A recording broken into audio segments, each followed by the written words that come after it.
All right, so today we are going to talk about first impressions with buyers, but this is also first impressions with sellers, uh, and talk about how we create those relationships through those impressions.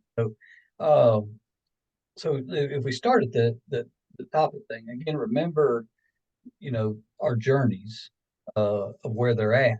So let's just take our couple things. First of all, if you have done Buffini, you heard about the mayor campaign, and then you've also heard of an elevator speech.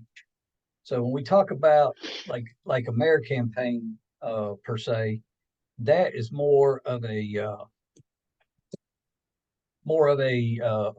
longer introduction. You are, in fact, I think in Buffini they do a role play where they're sitting in front of a baseball game and two people are talking. Where your elevator speech is more, you know, a 20-second uh, response to somebody, and usually it's responding to what you do for a living or something in that realm. So when we talk about a mayor campaign, you know, you've met somebody, you're having a conversation, could be at the store, could be at a ball game, church or whatever, and you're kind of using that forward acronym. You talk about family, occupation, whatever, and you're directing that conversation to the point where they ask you, "Hey, what's your occupation? What do you do for a living?" And then all of a sudden you can kind of switch into that 20-second, conversation of being an age of elevator speech. Um, so in an elevator speech, we're really looking at letting them know a couple of things.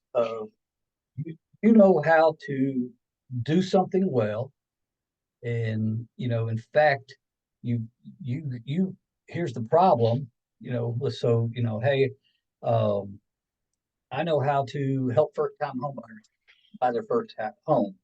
Uh, in fact, yeah, I'm helping three right now, and we have a easy way, have an easy system to help them do that. So you've identified, what you do and what the problem is, and you do all this and the solution and proof of that solution. So what you've done in a 20-second speech is let them know. So a lot of times the question when they ask just what do a lot of times they'll ask how's the real estate market? Well, obviously that depends on, are they buying or are they selling? So instead of saying, are you buying or selling? Well, what part of the real estate market are you interested in now? Are you looking to buy? Are you looking to sell? Are you looking to help somebody uh, buy or sell? Why are they asking that question? And then you can go into your elevator speech of talking about the problem, which is, well, this market selling a house is tough, or not tough. I hate to use bad, but is an interesting. But yet we have put together a system to really help our clients through that sale. And in fact, we was free last week. You can use the office's numbers. You don't your whatever office you're part of, you could use those numbers if you don't have any numbers to use. So that's just your elevator, and those two things you really got to perfect, because remember, we are building relationships, and this is one way that helps us build that relationship and let them know. Because eventually, in that conversation, hopefully, if they're not interested in buying or selling, you can say, "Hey, I'd love to help anybody that you may know that are buying or selling. So I'm here to help." And so you may get some names out of it. And ultimately, you could that conversation could go into how their house, what their house has done on the market. Maybe they're just interested in the price of their house. Well, if you get their contact, it gives you an opportunity to get their contact information, put them on a update for their neighborhood, and that they can get money. So that's the elevator speech. That's the mayor campaign. Those two things really ought to be perfected, because remember, when we go down that buyer journey, we're in the middle of that buyer journey when they say, yeah, we're looking at buying a house, or yes, we're looking at selling our home. They're already in the middle. They're in the consideration phase. They've already realized there's a problem, and now they're considering what to do about it, and they're researching. So those two things, that's the first part of your impression that you would do. But you know, as we move through that, now that that's the first impression they've got on us.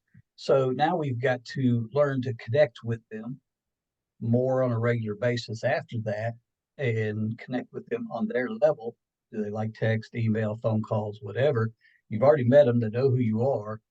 And so you want to personalize your connection now that you've already met them. You want to share your market insights with them. Okay. Remember, real estate's hyper local to your clients.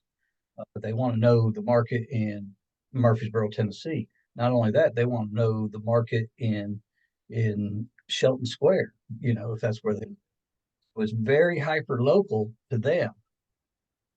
But when you're selling, it's hyper local to them, but you need to also explain how you sell homes and go across the nation, and advertise, and how you express your value in that way also. So remember, remember to always keep some grip on the market.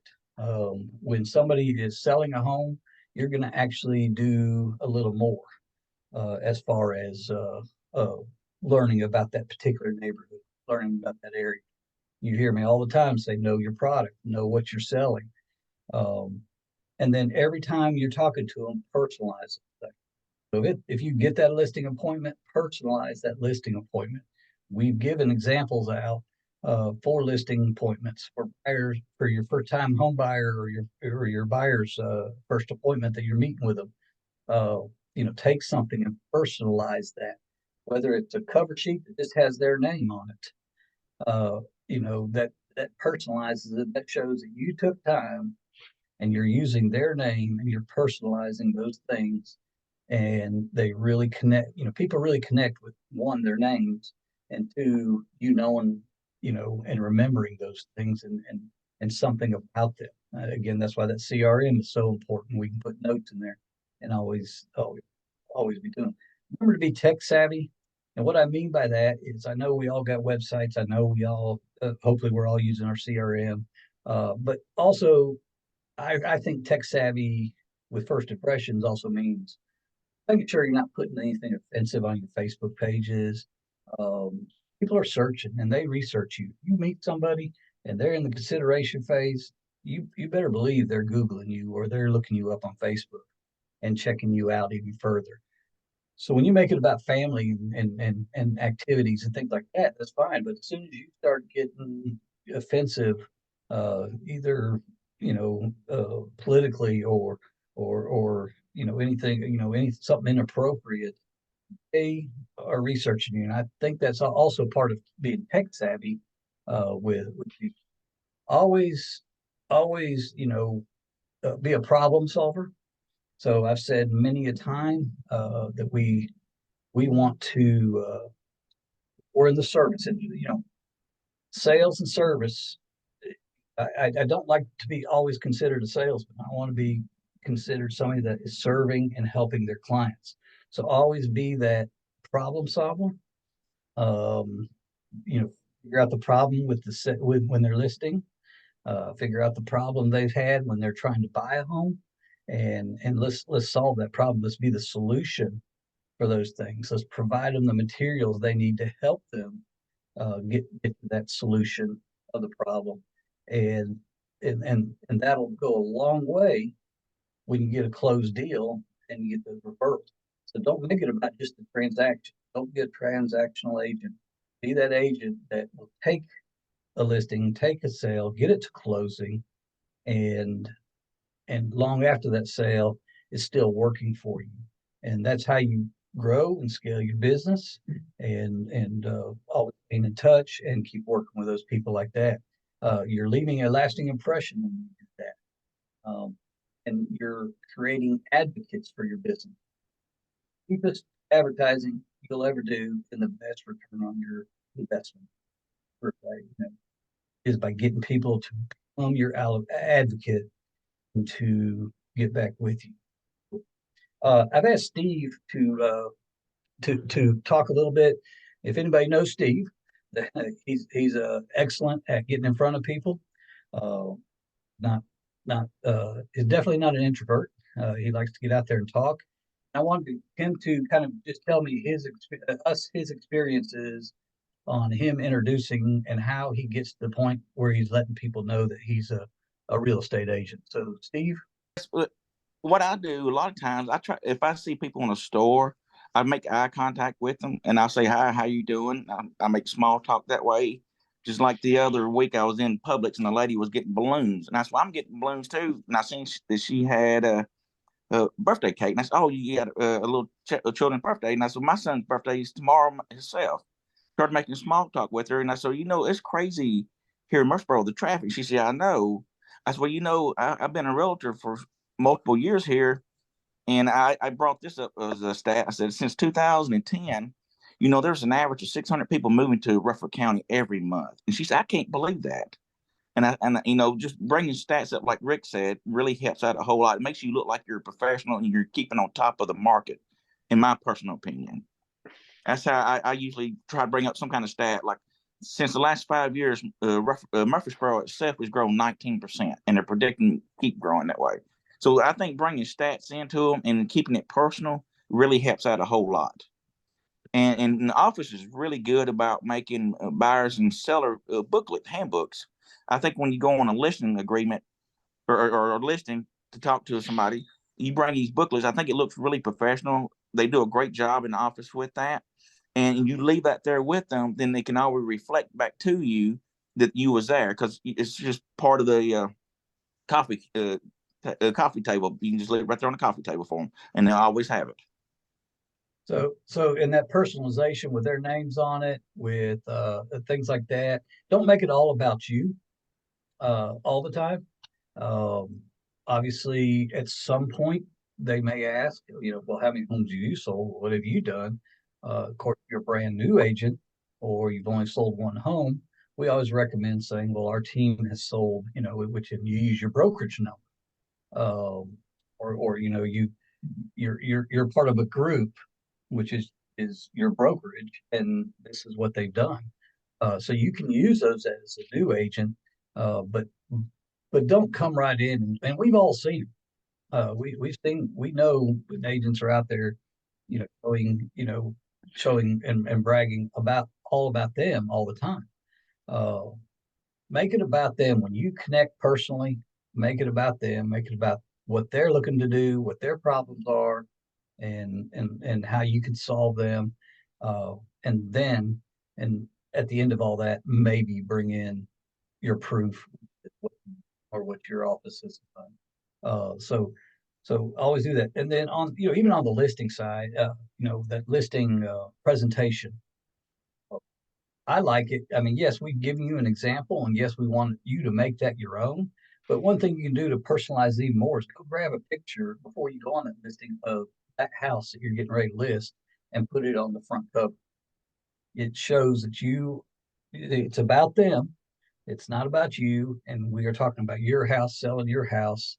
And people like that. People appreciate that. And then people add those the things in about the market and show what you're going to do tech savvy wise to help them sell their house or help them find the right house for them.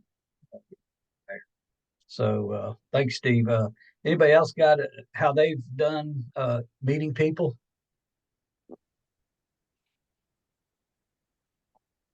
Rick, I will say one thing. You try to make it as close as personal. Like if I see somebody playing sports, I say, "Oh, my boys play sports. What sports is your kid playing?" So I think that really makes it more personalized, and they kind of have, besides just being a realtor, you're actually having a conversation with them about their family. Yeah, and one thing, so that we get to talk about our career and what we do for a living, we can always ask them first, well, what do you do for a living? Or like the snow, this would have been a perfect time if you met somebody to say, has this snowed? Has it kept you from going to work? Did your work close down? Well, there's a good chance they're going to ask you, well, did yours? No, I had a lot of homes I needed to show or whatever, and or well, it helped me get caught up on some stuff I need to do for my real estate clients, or whatever. But if you lead off with, "Hey, I'm a realtor," a lot of people with the reputation that we have, that a lot of people turn you off. I call it the Amway effect. And unless you're my age, you probably don't know and understand what Amway is. But Amway was a products services company that started out as a multi-level marketing type of thing, and people joined it, and then they would have you come over to their house, like they're inviting you as a friend over, but before you knew it, they had a easel out and they were showing this thing and how you could make money and everything else, and they're just shoving it down your throat. Well, everybody knew who who was an Amway agent. In case that she does, Chris, yeah, he remembers. Uh, Everybody knew who the Amway people were at your church, or everybody knew who the Amway people were at your ball club, and you would see them and you would turn the other way. Uh, don't be that.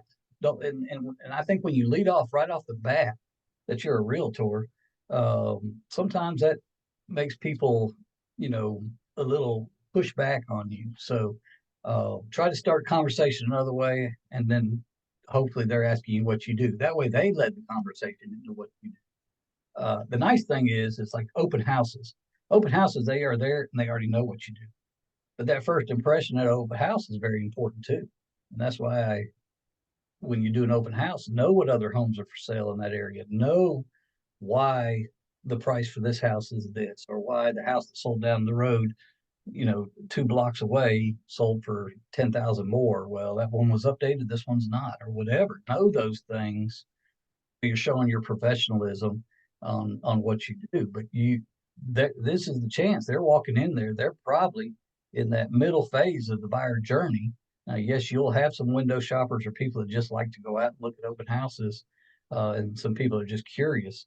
But even those people that are curious, if you can create a connection with them, eventually they may buy or sell, or eventually they may be able to refer you to a family or friend who's buying and selling, if you've shown them that you know what to do and that you're not going to hound them, and that you're just going to give them helpful and useful information.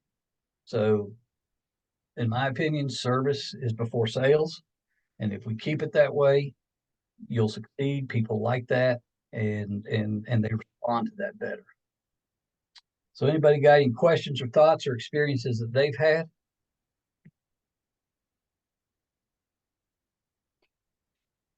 So, all right. Well, this week, what I want y'all to do is I want you to one, work on your mayor campaign, how you would, if you're sitting next to somebody for an extended period of time, how you work in that conversation of your job and what you do. And then also, too, I want you to work on your elevator speed. In other words, work on that 30-second, time period that you may have with somebody where you can mention to them that, hey, I am an agent and I do help people solve problems. And here's the proof of it. Just think of it as problem, how you help solve those problems, and then the proof of it. Okay, and kind of come up with that 30-second thing that you can do over and over again. And if you would like to role play, or you like to practice, or you'd like me to help you with that, feel free to reach out to myself or Fran, and we'll be glad to help you with that.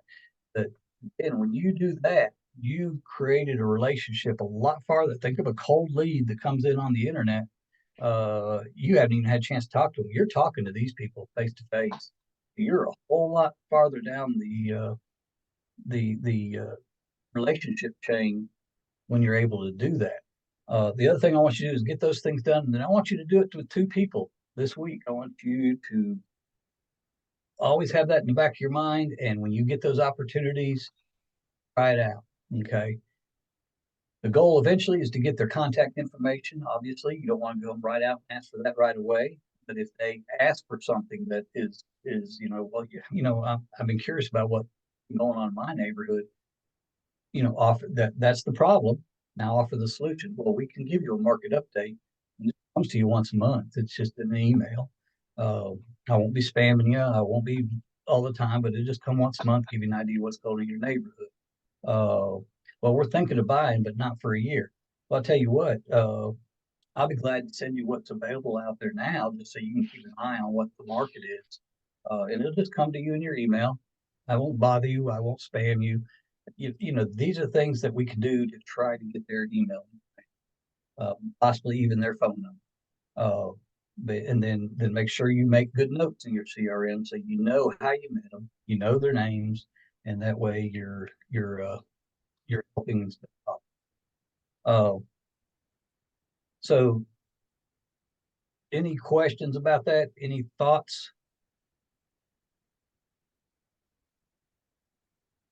So, all right, so that's the 2 plays of the week. We will put it out there again, work on your 2 campaigns, and then also try to meet 2 people, or just when you're in the grocery store line or whatever, any chance you got, think about those ways. And if you got those elevator speeches or the mayor campaign, if you got yours pretty well memorized, it'll come easy to you. So, do we have a question, Crane? I think Michelle was getting ready to contribute. She unmuted, so. Okay. Having conversations is really easy for me. It's just trying to figure out a way of getting their information is what I'm trying to master now. Because I try to, like, every week, like, go to the bank, even if it's just to deposit $5, just to meet people and see people. And then of course I go to Sam's Club for lunch because you can get a hot dog and a soda for $1.51. Nice. I always sit with, usually it's crowded, so I always try to um, get a table, stay for a little while, and then invite people to sit with me that can't get a table. So then that starts a conversation too. Um, but I've had one where I actually did get her phone number and everything, and I'm fixing to follow up with her. Um, we hit it off really good, and then so I did get a phone number on that one, but I'm still trying to figure out ways of getting their information without seeming like I'm selling them something, I guess. So think like that's more the mayor campaign. You're sitting with them longer period. So think of that Ford acronym: family, occupation, recreation, and those things. So when you ask them their occupation, or if they're retired, what they do for a living, that a lot of times generates that same question back to you. Okay, so we're making it about them first, and then as soon as and it's not going to work with everybody. There's going to be people that are not going to tell you they're, or they may not ask you or whatever, and that's fine. But are you wearing like your name tag? Usually, but that stupid magnet, I guess my Uh, car seat thingy keeps making it pop off, and I have no clue where the magnet went. yeah. So the name tag helps. I know Steve drives around with with it on the side of his truck. I mean, just you're not just having you're giving them a reason to ask when they do that. They see that, and one of the Well, biggest questions, like I say, is they always ask how's the market? Everybody wants to know how the market is. And well, it depends on what you need in the market. There's some intricacies about selling your home in this market. There's definite things about buying, and so when we can express our value with why they're asking, but if they're just if they just generally want to know, and that's when we say, well, what neighborhood do you live? That's where we start to bring it in a little bit more hyper local to them, and it's about them now. And I yeah. don't care. And At the end of the find day, I out don't care. if I they don't. own or rent is always a good Yeah, question. yeah. Well, I think a lot of times if they're renting and they're asking that question, those people are realizing in that journey that there's a problem. They need to buy a house. Okay? So now, how do we articulate the solution and how you can help them with that solution? So always make it about help and service and how you can help them, and not about sales. And yes, eventually you need to get that information from them. It may not be right then at that time. Sometimes it just that does not play into it. But I would dare say you talk to 20 people, you're going to get one or two people's information. And you're going to get better with this the more you do it. You'll come back out of that, man, I really missed that one. I've done that. When I first started and I tried it, I was going right in for the kill. And that's not how it works. It's a relationship. You're dating, you're getting them, you meet them. It's a blind date. You're meeting them for the first time, and you're dating them a long time before the relationship gets serious. And that's what this is. Same idea here. You just met them. You're not going to go in for the kill and ask them to marry you right off the bat. And so just take it slowly, but generate and come up with different questions to try to elicit a question back from them to the where you can present what you do for them and why you do it for them. Again, once they asked about market, once they asked about, man, we tried to buy a house and we just in 21 and we were just putting all and we just gave up. We just gave up. Okay, we know the problem. Or we had our house on the market a year ago, but them interest rates just rose and we couldn't sell it. We know the problem.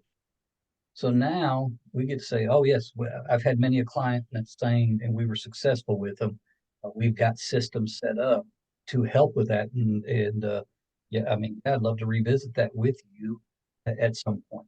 I mean, even make it about trying to sell them right there, right now. They you know the problem. We don't know if they're in the consideration phase again yet or not. But if they brought it up, they probably have some thought about doing something here. So you know, just kind of just taking little baby steps with them. That's the way to do it. So always try to make that conversation come back to you on what you do and how you can help them. And like I say, you're going to mess up. If you guys actually get out there and talk to people this week, the first time you've ever tried it and they're strangers, you're going to walk away from that like, man, I really messed that up.